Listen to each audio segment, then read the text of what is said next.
தொலைக்காட்சி நேயர்கள் அனைவருக்கும் வணக்கம். இணைந்திருக்கின்றீர்கள் தீபம் தொலைக்காட்சி செய்திகளின் தொகுப்போடு இணைந்திருக்கும் நான் மெஜிகோரை வகை. இன்றைய தினம் இலங்கையில் இடம்பெற்ற முக்கியமான செய்திகளின் தொகுப்போடு இணைந்திருக்கும். அந்த வகையில் முதலாவது செய்தியாக போர்க்குற்றங்கள் தொடர்பாக இலங்கை அரசாங்கம் சர்வதேச கண்காணிப்பை எதிர்கொண்டுள்ளதாக சர்வதேச ஊடகங்கள் செய்தி வெளியிட்டுள்ளன. ஐநா மனித உரிமைகள் பேரவையில் நேற்று இலங்கைக்கு எதிராக கொண்டு வரப்பட்ட தீர்மானம் 22 நாடுகளின் ஆதரவுடன் நிறைவேற்றப்பட்டுள்ளமைக்கு சர்வதேச ஊடகங்கள் அதிக முக்கியத்துவம் அளித்து செய்திகளை வெளியிட்டுள்ளன.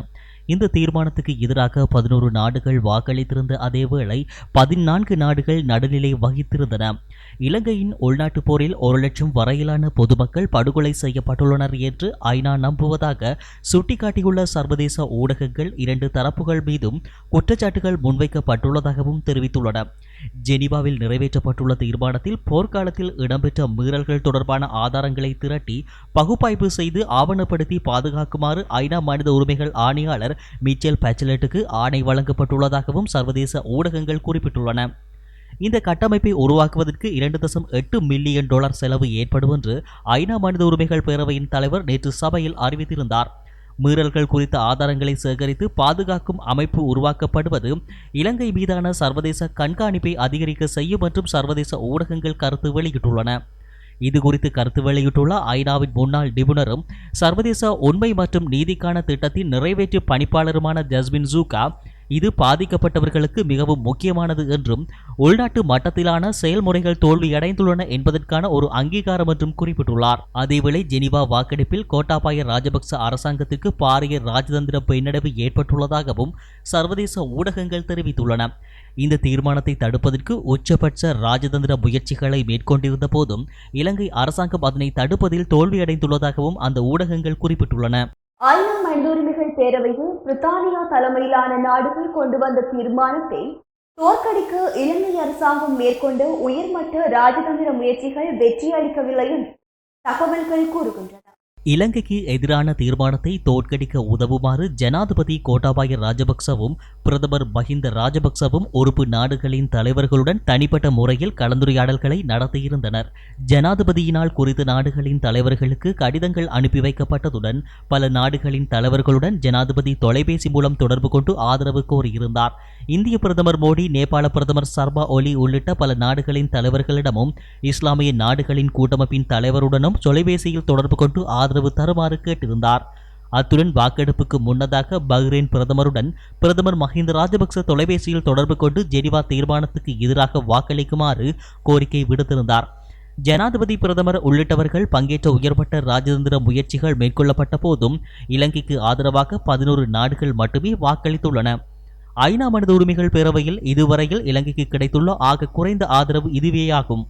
இது இலங்கையின் ராஜதந்திரத்திற்கு கிடைத்த பெரும் தோல்வி என்று சுட்டிக்காட்டப்பட்டுள்ளது. இந்தியா, நேபாள போன்ற நாடுகளின் தலைவர்களுடன் தொலைபேசியில் வேண்டுகோள் விடுத்திருந்தும் அந்த நாடுகள் நடுநிலை வகித்துள்ளன. அத்துடன் இஸ்லாமிய நாடுகளின் ஆதரவையும் இலங்கை இழந்துள்ளது. பாகிஸ்தான், பங்களாதேஷ், உஸ்பெகிஸ்தான் ஆகிய இஸ்லாமிய நாடுகள் மட்டுமே இலங்கைக்கு ஆதரவாக வாக்களித்துள்ளன. இந்தோனேசியா, பஹ்ரைன் உள்ளிட்ட இஸ்லாமிய நாடுகள் வாக்கெடுப்பில் நடுநிலை வகித்துள்ளன. ஜனசாக்கள் கட்டாய தகனம் தொடர்பான சர்ச்சை, புர்கா மீதான தடை குறித்த அறிவிப்புகள் என்பன இஸ்லாமிய நாடுகளின் இந்த முடிவுக்கு முக்கிய காரணமாக சொல்லப்படுகிறது. போர்க்குற்றங்கள் தொடர்பான சாட்சியங்களை சேகரித்து பகுப்பாய்வு செய்து ஆவணப்படுத்தி பாதுகாக்கும் கட்டமைப்பை உருவாக்கும் யோசனையை இலங்கை அரசாங்கம் நிராகரித்துள்ளது. ஐநா மனித உரிமைகள் பேரவையில் நேற்று நிறைவேற்றப்பட்ட தீர்மானத்தில் இலங்கையில் நடந்த போரில் இடம்பெற்ற போர்க்குற்றங்கள் தொடர்பான சாட்சியங்களை சேகரித்து பகுப்பாய்வு செய்து ஆவணப்படுத்தி பாதுகாக்க நடவடிக்கை எடுக்குமாறு ஐநா மனித உரிமைகள் ஆணையாளர் கோரப்பட்டுள்ளார். இதற்கமைய இந்த புதிய கட்டமைப்பு விரைவில் உருவாக்கப்படும் என்று கூறப்படுகிறது. இந்த நிலையில் சாட்சியங்களை சேகரித்து பாதுகாப்பும் பொறிமுறையை நிராகரிப்பதாக வெளிவிவகார அமைச்சர் தினேஷ் குணவர்த்தன தெரிவித்துள்ளார். இதற்காக $2.8 மில்லியன் தேவை என்று மதிப்பிடப்பட்டுள்ளதை சுட்டிக்காட்டியுள்ள அவர் இதற்காக செலவிடப்படும் நிதி வீணானது என்றும் இந்த நிதியை ஏழைகளுக்கு வீடுகளை அமைத்துக் கொடுக்க பயன்படுத்தினால் சிறந்தது என்றும் குறிப்பிட்டுள்ளார்.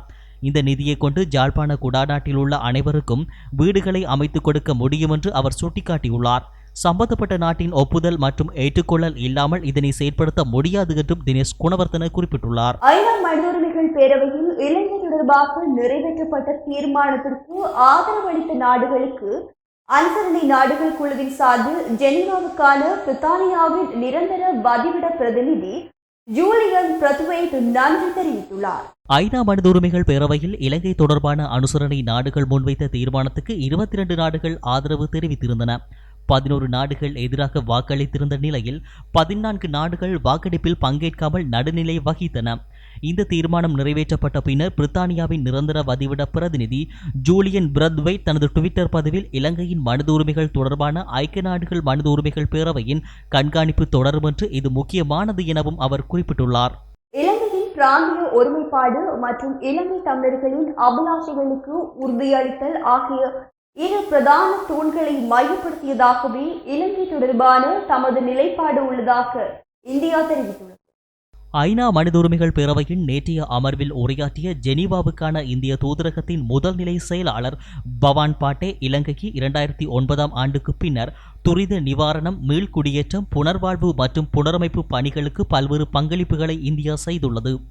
குறிப்பாக இலங்கையின் வடக்கு மற்றும் கிழக்கு மாகாணங்களில் வாழ்வாதாரங்களை மீள்கட்டியெழுப்பல் மற்றும் பொருளாதார புத்தெழுச்சி குறித்து அதிக கவனம் செலுத்தியுள்ளது. இலங்கையில் மனித உரிமைகள் தொடர்பான கேள்விகளுக்கு இந்தியாவின் அணுகுமுறை இரு தூண்களை அடிப்படையாக கொண்டதாக உள்ளது. இலங்கையின் ஒற்றுமை மற்றும் பிராந்திய ஒருமைப்பாட்டுக்கான ஆதரவு என்பன ஒரு தூணாகவும், சமத்துவம், நீதி மற்றும் அமைதி அடிப்படையிலான இலங்கை தமிழர்களின் அபிலாசைகளுக்கு மதிப்பளித்தல் ஆகியன இன்னொரு தூணாகவும் அமைந்துள்ளது. இந்த இரண்டு குறிக்கோள்களுக்கும் இலங்கை நேரடியாக பங்களிப்பு செய்யும் என்று இந்தியா உறுதியாக நம்புகிறது. அரசியலமைப்பின் 13வது திருத்தத்திற்கமைய மாகாண சபைகளுக்கான தேர்தல்களை நடத்துவதன் மூலமும் அனைத்து மாகாண சபைகளும் திறம்பட செயற்பட முடியும் என்பதை உறுதி செய்வது உட்பட அதிகார பகிர்வு குறித்த தனது உறுதிப்பாட்டை நிறைவேற்ற இலங்கை அரசாங்கத்திற்கான சர்வதேச சமூகத்தின் வலியுறுத்தலை இந்தியா வரவேற்கிறது. அத்துடன் ஐநா மனித உரிமைகள் ஆணையாளர் அலுவலகத்தின் செயற்பாடுகள் ஐநா பொதுச்சபையின் தீர்மானங்களின் ஆணைக்கு இணங்கியதாக காணப்பட வேண்டும் என்றும் இந்தியா நம்புகிறது. நல்லிணக்கத்துக்கான செயல்முறையை முன்னெடுத்து செல்லவும், தமிழ் சமூகத்தின் அபிலாசைகளை பூர்த்தி செய்யவும், சகல இன மக்களினதும் அடிப்படை சுதந்திரங்களும் மனித உரிமைகளும் முழுமையாக பாதுகாக்கப்படுவதை உறுதி செய்யவும் இலங்கை சர்வதேச சமூகத்துடன் தொடர்ந்தும் ஆக்கப்பூர்வமாக இணைந்து செயற்பட வேண்டும் என்றும் இந்தியா அழைப்பு விடுக்கிறது என்றும் கூறியுள்ளார். ஐநா மனித உரிமைகள் பேரவையில் இலங்கை மீது நிறைவேற்றப்பட்ட தீர்மானம் அனைத்து மக்களினதும் உரிமைகளை உறுதி செய்கின்றது என இலங்கைக்கான அமெரிக்க தூதுவர் அலைனா டெப்லிட்ஸ் தெரிவித்துள்ளார்.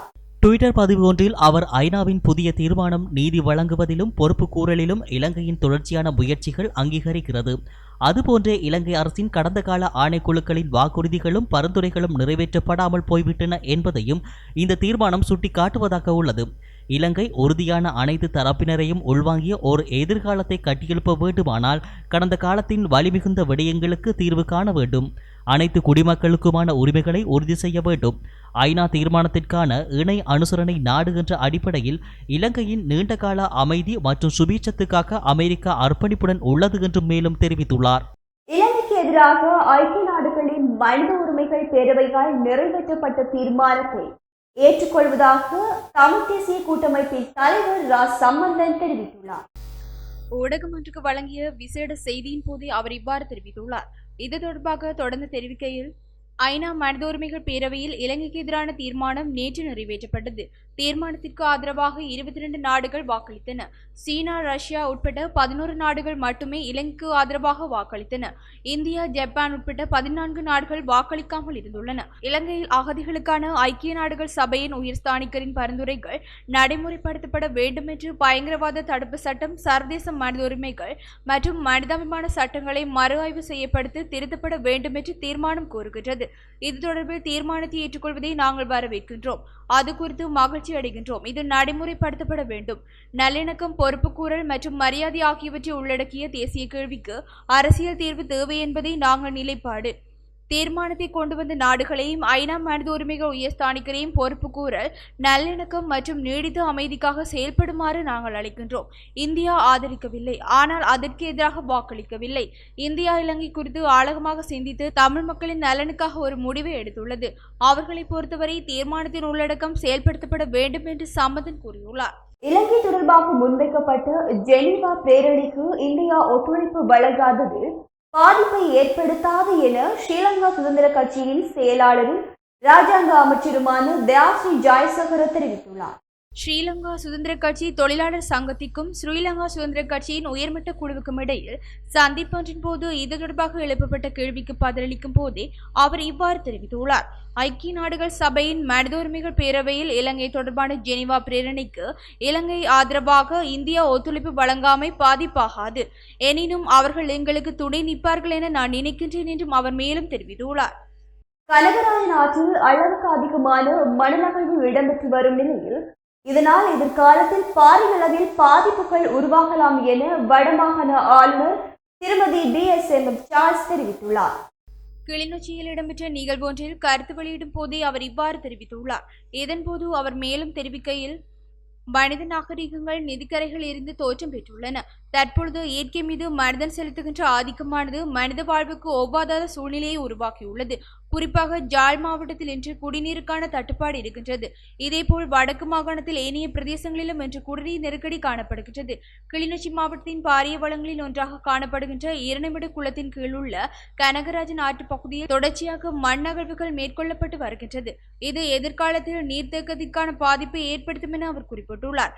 அரசு அதிகாரிகள், அரசு திணைக்களங்கள் சுற்று நிருபங்களை வைத்துக் கொண்டு கூட்டங்களையும் மாநாடுகளையும் நடாத்தி போலீஸ் இராணுவத்தினரின் பாதுகாப்பை பயன்படுத்தியும் இதனை கட்டுப்படுத்த முடியும் என்பதை விட இவ்வாறான செயற்பாடுகளில் ஈடுபடுகின்ற ஒவ்வொருவருக்கும் தங்களது எதிர்கால சந்ததியை கருத்தில் கொண்டு செயற்படுவார்கள் எனின் இவ்வாறான இயற்கை மீதான காடழிப்பு, மணல் அகழ்வு என்பன இடம்பெறாது என அவர் தெரிவித்துள்ளார்.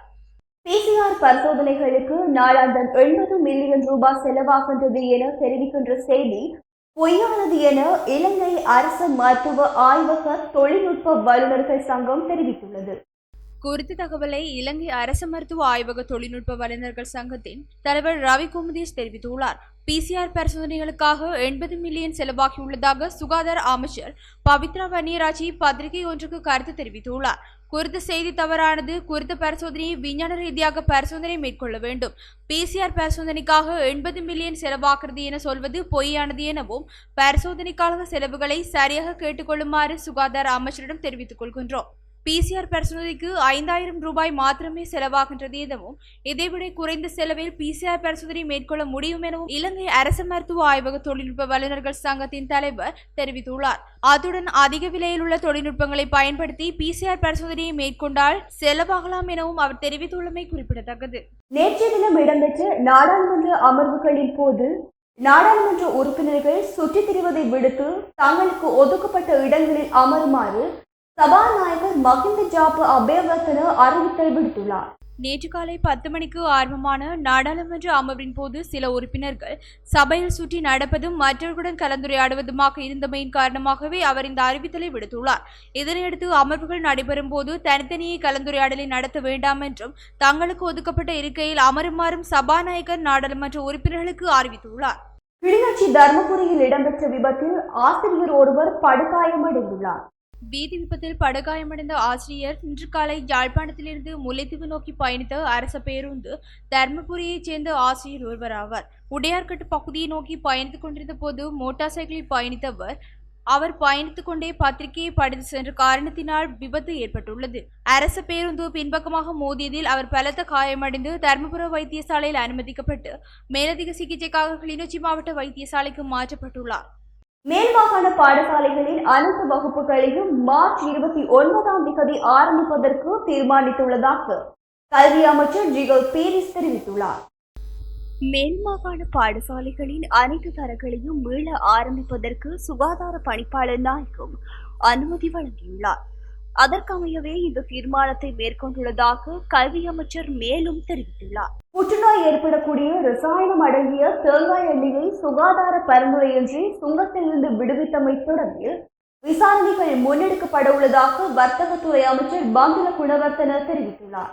நாடாளுமன்றத்தில் இன்று இடம்பெற்ற அமர்வின் போது நாடாளுமன்ற உறுப்பினர் முகமது முசாமில் எழுப்பிய கேள்விக்கு பதில் வழங்கும் போதே அவர் இதனை குறிப்பிட்டுள்ளார்.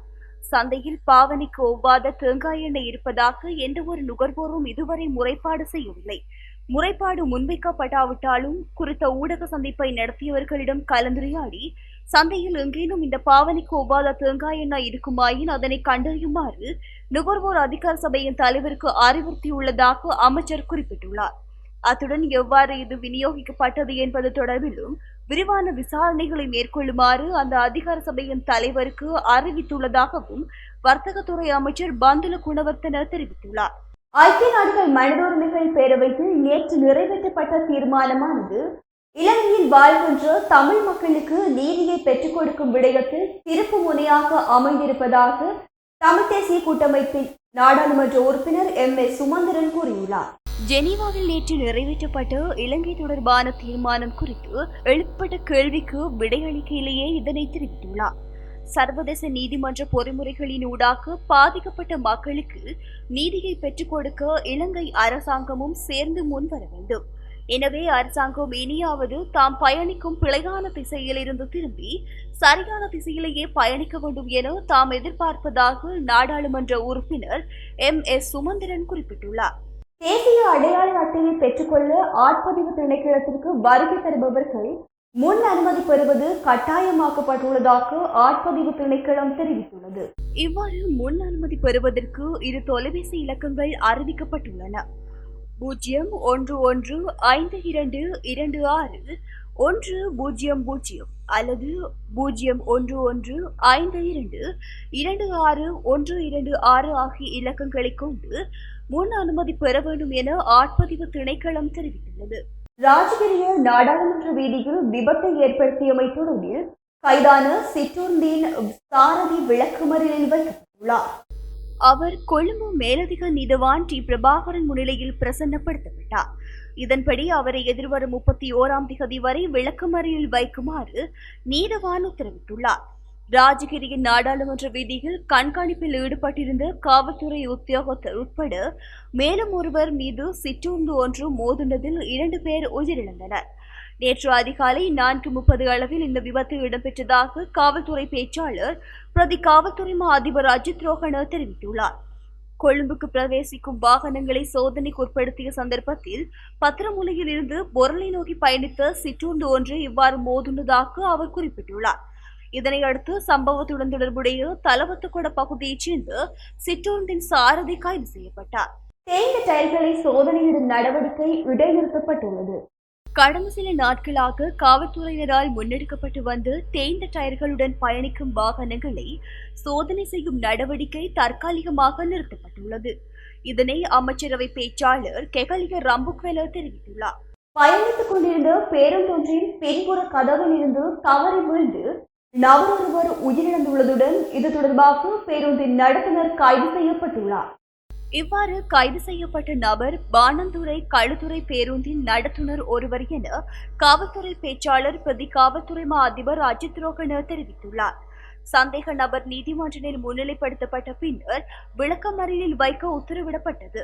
பயணிகளின் பாதுகாப்பை உறுதி செய்து கொள்வது நடத்துனரின் கடமை என்பதால் இவர் கைது செய்யப்பட்டுள்ளார். கடந்த 24 மணித்தியாலங்களில் இடம்பெற்ற விபத்துகளில் 8 பேர் உயிரிழந்துள்ளதாக தெரிவிக்கப்படுகின்றது. அவர்களுள் 2 இதற்கு முன்னர் ஏற்பட்ட விபத்துகளினால் காயமடைந்து வைத்தியசாலைகளில் அனுமதிக்கப்பட்டிருந்த நிலையில் உயிரிழந்தவர்கள் என தெரிவிக்கப்படுகின்றது. அத்துடன் நேற்று மாலை அலவ போலீஸ் பிரிவுக்குட்பட்ட கொழும்பு குருநாகல் வீதியில் இடம்பெற்ற நபர் ஒருவர் உயிரிழந்துள்ளதாக தெரிவிக்கப்படுகின்றது. கொழும்பிலிருந்து குருநாகல் நோக்கி பயணித்த பேருந்து ஒன்று மோட்டார் சைக்கிள் ஒன்றுடன் மோதியதில் குறித்த விபத்து இடம்பெற்றுள்ளதாக தெரிவிக்கப்படுகின்றது. விபத்தில் 49 வயதுடைய பெண் ஒருவர் உயிரிழந்துள்ளதாக தெரிவிக்கப்படுகின்றது. இதேவேளை ஜாயல பகுதியில் இடம்பெற்ற விபத்தில் ஒருவர் உயிரிழந்துள்ளதாக தெரிவிக்கப்படுகின்றது. டிப்பர் ரக வாகனம் ஒன்று சைக்கிள் ஒன்றுடன் மோதியதில் குறித்த விபத்து இடம்பெற்றுள்ளதாக தெரிவிக்கப்படுகின்றது. அத்துடன் வாகரை பகுதியில் இடம்பெற்ற விபத்தில் 30 வயதுடைய நபர் ஒருவர் உயிரிழந்துள்ளதாக தெரியவந்துள்ளது. மோட்டார் சைக்கிள் ஒன்று கட்டுப்பாட்டை இழந்து வீதியில் குடை சாய்ந்ததில் மோட்டார் சைக்கிளின் பின்னால் அமர்ந்து சென்றவர் உயிரிழந்துள்ளார். களுவாஞ்சிக்குடி போலீஸ் பிரிவுக்குட்பட்ட பெரிய கலாறு பகுதியில் கடந்த ஜனவரி மாதம் 10ஆம் தேதி உயிரிழந்த 12 வயதுடைய சிறுமியின் மரணத்திற்கான காரணம் கண்டறியப்பட்டுள்ளதாக போலீஸ் ஊடக பேச்சாளர் பிரதி போலீஸ் மா அதிபர் அஜித் ரோஹண தெரிவித்துள்ளார். குறித்த சிறுமியின் மரணத்தில் ஏற்பட்ட சந்தேகம் காரணமாக மட்டக்களப்பு வைத்தியசாலையின் விசேட நீதிமன்ற வைத்திய அதிகாரியினால் நேற்று பூரண மரண பரிசோதனை அறிக்கை வெளியிடப்பட்டதாக அவர் தெரிவித்துள்ளார். அதில் குறித்த சிறுமிக்கு நீண்ட நாட்களாக தாக்குதல் மேற்கொண்டதினால் ஏற்பட்ட காயத்தினூடாக கிருமி சென்ற காரணத்தினால் மரணம் ஏற்பட்டுள்ளதாக தெரிவிக்கப்படுகின்றது. குறித்த சிறுமியின் மரணம் தொடர்பில் கடந்த ஜனவரி மாதம் 30ஆம் தேதி பெண்கள் 3 உட்பட 6 பேர் கைது செய்யப்பட்டிருந்தனர். குறித்த சிறுமியின் தாய் வெளிநாட்டில் சேவையாற்றுவதுடன் அவருடைய தாயின் சகோதரியின் அரவணைப்பில் குறித்த சிறுமி இருந்ததாக தெரிவிக்கப்படுகிறது. கெசல்வத்தே தினுகவின் அடையாளத்தை உறுதிப்படுத்துவதற்காக அவரது தாயிடமிருந்து பெறப்பட்ட மரபணு மாதிரி ஒத்திசைவாக மரபணு பரிசோதனையில் உறுதிப்படுத்தப்பட்டுள்ளது. காவல்துறை பேச்சாளர் பிரதி காவல்துறை மா அதிபர் அஜித் ரோஹன இதனை தெரிவித்துள்ளார். இது தொடர்பான அறிக்கை இன்று அரச ரசாயன பகுப்பாய்வு திணைக்களத்தினால் கட்டுநாயக்க நிலை காவல் நிலையத்திடம் ஒப்படைக்கப்பட்டுள்ளதாக தெரிவிக்கப்பட்டுள்ளது. அத்துடன் அவரது கைவிரல் அடையாளங்களும் ஒத்திசைவாக உறுதிப்படுத்தப்பட்டுள்ளது. ராஜபக்ஷ ஆராய்ச்சிகே தினுக மதுஷான் என்ற இயற்பெயருடைய கெசல்வத்தே தினுக ராஜபக்ஷ கசூன் மதுரங்கு என்ற போலியான பெயரை அவரது ஆவணங்களில் உள்ளடக்கியிருந்தமையினால் அவரது அடையாளத்தை உறுதிப்படுத்த மரபணு பரிசோதனை மேற்கொள்ள வேண்டியிருப்பட்டது. அடையாளம் உறுதிப்படுத்தப்பட்டதால் இன்று நீர்கொழும்பு வைத்தியசாலையில் பிரேத பரிசோதனை மேற்கொள்ளப்பட்டுள்ளது. இதேவேளை துபாயிலிருந்து கடந்த 18ஆம் தேதி தினுகவின் சடலம் இலங்கை எடுத்து வரப்பட்டிருந்தது. இலங்கையில் கொரோனா தொற்றுக்குள்ளானவர்களில் இன்று மேலும் 324 பேர் பூரணமாக குணமடைந்து வீடு திரும்பியுள்ளதாக சுகாதார அமைச்சு தெரிவித்துள்ளது. இதற்கமைய நாட்டில் இதுவரை கொரோனா தொற்றுக்குள்ளானவர்களின் 87,630 பேர் பூரணமாக குணமடைந்து வீடு திரும்பியுள்ளனர். இதேவேளை கொரோனா தொற்றுக்குள்ளாகி உயிரிழந்தோரின் எண்ணிக்கை 552 அதிகரித்துள்ளதாக சுகாதார அமைச்சு தெரிவித்துள்ளது. இத்துடன் தீவிரம் தொலைக்காட்சியின் செய்திகளின் தொகுப்பு நிறைவடைந்தன. மீண்டும் நாளை இரவு எதிர்பாருங்கள். வணக்கம்.